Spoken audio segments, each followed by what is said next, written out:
Rajesh doctor അടുത്ത വീഡിയോയിലേക്ക് സ്വാഗതം. ഇന്ന് നമ്മൾ പറയുന്നത് ഹേമ കമ്മിറ്റിയുടെ റിപ്പോർട്ട് വന്നതിന് ശേഷം ആദ്യം ആ റിപ്പോർട്ടിനകത്ത് കുറ്റക്കാരെ കണ്ടെത്തണമെന്ന് പറഞ്ഞു വന്ന പല ആൾക്കാരും ഇന്ന് ഏതാണ്ട് പ്രതിസ്ഥാനത്തേക്ക് അല്ലെങ്കിൽ കുറ്റാരോപിതരുടെ സ്ഥാനത്തേക്ക് മാറിക്കഴിഞ്ഞിരിക്കുന്നു. പലരുടെയും കാണുവാൻ പോലും ഇല്ല. ഇപ്പം ജനറൽ സെക്രട്ടറി ആയിട്ടുള്ള സിദ്ദിഖ് വന്ന് ഒരു വാർത്താ സമ്മേളനം നടത്തി. അതിനുശേഷം അദ്ദേഹത്തിൻ്റെ പേരിൽ ഒരു ആരോപണം വന്നു. അത് ഇപ്പോൾ എവിടെയാണെന്ന് പോലും അറിയത്തില്ല. ഇടയ്ക്ക് പറഞ്ഞ് ഊട്ടിയിലെങ്ങാണ്ട് ഒരു സിനിമയുടെ ഷൂട്ടുമായിട്ട് പോയിരിക്കുകയാണ്. ഇപ്പം അത് ഷൂട്ട് കഴിഞ്ഞതിന് ശേഷം അദ്ദേഹം വീട്ടിൽ വന്ന് വിശ്രമിക്കുകയാണെന്ന്. ഇപ്പോൾ അദ്ദേഹം പുറത്തോട്ടിറങ്ങാറില്ല. അമ്മയുടെ പ്രസിഡൻ്റായിട്ടുള്ള ലാലേട്ടൻ എവിടെയാണെന്ന് പോലും ആർക്കും അറിയത്തില്ല. കാര്യം അദ്ദേഹം ദിവസങ്ങൾക്ക് മുമ്പേ ഇവിടുന്ന് സ്ഥലം വിട്ടതാണ്. ഇപ്പം ചെന്നൈയിലൊക്കെ ഉണ്ടെന്നാണ് പറഞ്ഞു കേൾക്കുന്നത്. അപ്പോൾ ഇന്ന് ഒരു കൊച്ചിയിൽ അവരുടെ അമ്മയുടെ ഓഫീസിൽ ഒരു മീറ്റിംഗ് വെച്ചിരുന്നിട്ടുണ്ടായിരുന്നു, ഒരു യോഗം വിളിച്ചിട്ടുണ്ടായിരുന്നു. ആ യോഗവും മാറ്റി വെച്ചിരിക്കുകയാണ് ലാലേട്ടൻ്റെ അസൗകര്യം മൂലം. കാര്യം ലാലേട്ടൻ തന്നെ മാധ്യമപ്രവർത്തകരോട് വന്ന് എന്താ പറയുന്നത്? കാര്യം ഈ പറഞ്ഞിട്ട് പോയ ആൾക്കാരെല്ലാം ഞാൻ പറഞ്ഞ കണക്ക് തൊട്ടടുത്ത നിമിഷം ഇവരെല്ലാം ഇത്തരത്തിലുള്ള ഒരു ആരോപണങ്ങളിൽ പെടുക. ഇന്നലെ ആരോ കൊണ്ടുവന്ന് ഈ അമ്മയുടെ ഓഫീസിൻ്റെ ഗേറ്റിൽ കൊണ്ടുവന്ന് തന്നെ ഒരു വലിയ റെയ്ത്ത് വെച്ചിട്ട് അച്ഛനില്ലാത്ത അമ്മയ്ക്ക് ആദരാഞ്ജലികളെന്നോ മറ്റോ പറഞ്ഞിട്ടൊരു റെയ്ത്ത് കൊണ്ടുവന്ന് വെച്ചിട്ടുണ്ട്. അതായത് ഫലത്തിൽ അമ്മയെന്ന് പറയുന്ന സംഘടനയും അതിനകത്ത് അംഗങ്ങളുടെ എല്ലാവരുടെയും അച്ഛനെ ചീത്ത വിളിച്ച കണക്ക് കൊണ്ടുവന്നൊരു റെയ്ത്തും വെച്ചിട്ടുണ്ട്. അതായത് കുറച്ച് ആൾക്കാരുടെ ഒരു പ്രവൃത്തി മൂലം ആ സംഘടനയിൽ എനിക്ക് തോന്നേണ്ട 500-600ഓളം മെമ്പേഴ്സോ മറ്റോ ഉണ്ട് ഈ അമ്മ സംഘടനയ്ക്കകത്ത്. ഈ മുഴുവൻ ആളുകളുടെയും ഈ പറഞ്ഞ കണക്ക് ചീത്ത കേൾക്കേണ്ടുന്ന ഒരവസ്ഥയിലേക്ക് കൊണ്ടുവന്ന് വെച്ചിരിക്കുകയാണ് ഇപ്പം കുറച്ച് ആൾക്കാരുടെ ഒരു പെരുമാറ്റം മൂലം. അപ്പോൾ എന്തായാലും ഇപ്പോൾ പ്രസിഡന്റ് ഇല്ല, ജനറൽ സെക്രട്ടറി ഇല്ല, സംഘടനയിൽ ഉത്തരവാദിത്തപ്പെട്ട ആരുമില്ല. സെക്രട്ടറി സ്ഥാനത്ത് നിന്ന് ജനറൽ സെക്രട്ടറി സ്ഥാനത്തേക്ക് വരുമെന്ന് പ്രതീക്ഷിച്ച ആളും ഇപ്പോൾ ഒരു ആരോപണത്തിൽ കുടുങ്ങിക്കിടക്കുന്നത്. ഇപ്പോൾ അയാൾ പറയുന്നത് പുള്ളി ജനറൽ സെക്രട്ടറി സ്ഥാനത്തേക്ക് എത്തുന്നത് തടയാൻ വേണ്ടിയിട്ട് ആരോ സിനിമാക്കാർ ചെയ്തതാണ് ഇത്തരത്തിലുള്ള ഒരു ലൈംഗിക ആരോപണം എന്നുള്ള രീതിയിലാണ് ഇപ്പം അദ്ദേഹം പറഞ്ഞുകൊണ്ടിരിക്കുന്നത്. ചുരുക്കത്തിൽ ആരും ഇല്ലാതായിപ്പോയി.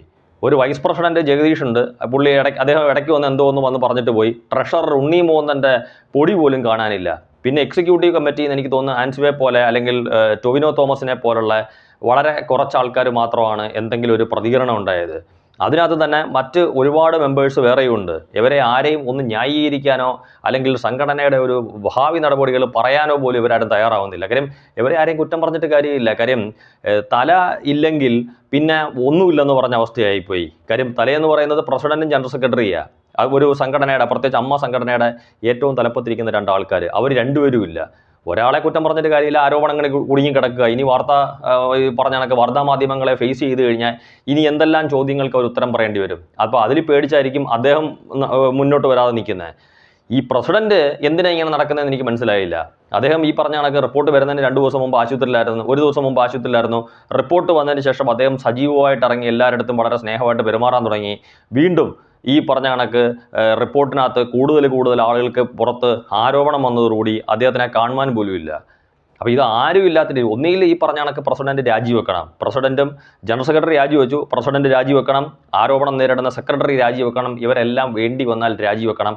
അല്ലെങ്കിൽ ഇവരാരും രാജിവെക്കണമെന്ന് എനിക്ക് അഭിപ്രായമൊന്നുമില്ല. കാര്യം അവരുടെ സംഘടനയുടെ കാര്യമാണ്. ഇനി അവർ രാജിവെക്കുന്നില്ലെങ്കിൽ മുന്നോട്ട് വന്ന് സംഘടനയ്ക്ക് അല്ലെങ്കിൽ ഈ പറഞ്ഞ കാരണത്ത് അംഗങ്ങൾക്ക് ഒരു നഷ്ടപ്പെട്ടു പോയ ഒരു ആത്മവീര്യം അല്ലെങ്കിൽ അവരുടെ ഒരു ശക്തി എന്ന് പറയുന്നത് അത് വീണ്ടെടുക്കാൻ വേണ്ടുന്ന സഹായങ്ങൾ ചെയ്യുകയാണ് വേണ്ടുന്നത്. അല്ലാതെ അവർ രാജിവെക്കണമെന്ന് പറയാൻ വേണ്ടിയിട്ട് നമ്മളാളല്ല.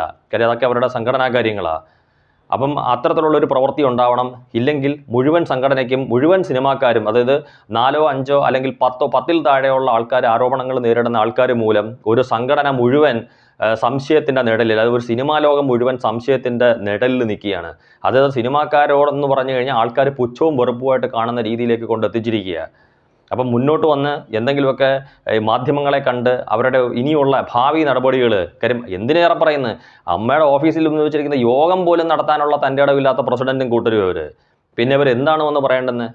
അപ്പോൾ അത്തരത്തിലുള്ള നടപടികൾ എന്തെങ്കിലും ഉണ്ടാകുമെന്നും ഈ സിനിമാക്കാരുടെ മുമ്പിൽ സിനിമാക്കാരെക്കുറിച്ച് സമൂഹത്തിൽ നിൽക്കുന്ന തെറ്റായിട്ടുള്ള ഒരു ധാരണ മാറ്റി ഒരു ശുദ്ധീകരണം നടത്തുമെന്നും നമുക്ക് പ്രതീക്ഷിക്കാം. താങ്ക്